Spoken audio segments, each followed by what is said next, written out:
အားလုံးပဲမင်္ဂလာပါရှင်ဆိုတော့မိသားစုကြိုက်ထီကိုဖျားပူသွားတဲ့အမှတ်တရဗီဒီယိုလေးရိုက်ထားပါတယ်ဒါကတော့ကကိတ်ကနေပြီးတော့တောင်မိုးခြေချင်းရှောက်နေတဲ့ဗီဒီယိုအမှတ်တရလေးပေါ့နော်ဒါလေးကတော့တောင်မိုးမှာပအုပ်တိုင်းသားလေးတွေဖြိုပြနေတဲ့အကအလှလေးပေါ့နော်ရမ်းချစ်စရာကောင်းတယ်နော်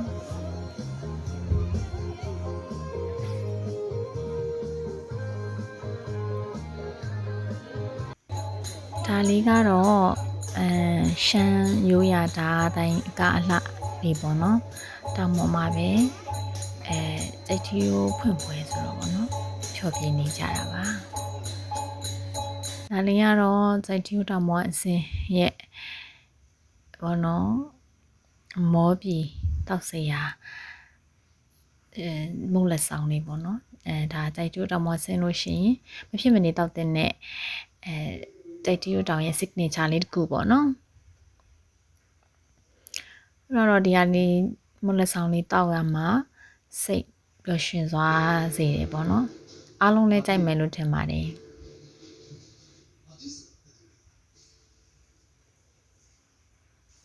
ဒါလေးကတော့တောင်အစင်းကဘယ်ကြော်ဆိုင်ကနေပြီးတော့ကြော်စုံလေးတွေဝယ်လာခဲ့တဲ့အမှတ်တရလေးပါ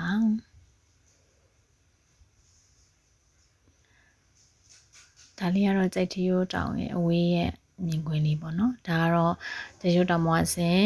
ကမ္ဘာအကြီးဆုံးထိုင်တော်မူကြိတ်ထွားထိုင်တော်မူဖျားဝင်ရောက်ဖူးမြော်ခဲ့တဲ့အမှတ်တရဗီဒီယိုလေးပါ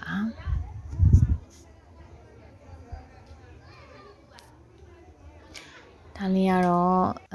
ထိုင်တော်မူဖျားနေပြီးတော့အပြင်မောနော်ကားနဲ့အောက်ကိုကားဂိတ်ကိုဆင်းရတာပေါ့နော်သူကသွားပြန်အောင်မှ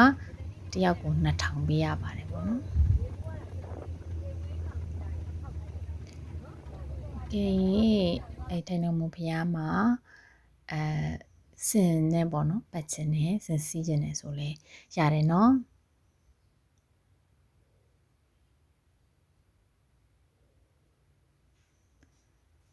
ဒါလေးကတော့ဘုရားကအပြန်ခရက်ချောင်းမှာကလေးတွေဝင်ပြီးတော့စော့ကစားနေတဲ့အမှတ်တရဗီဒီယိုလေးပါ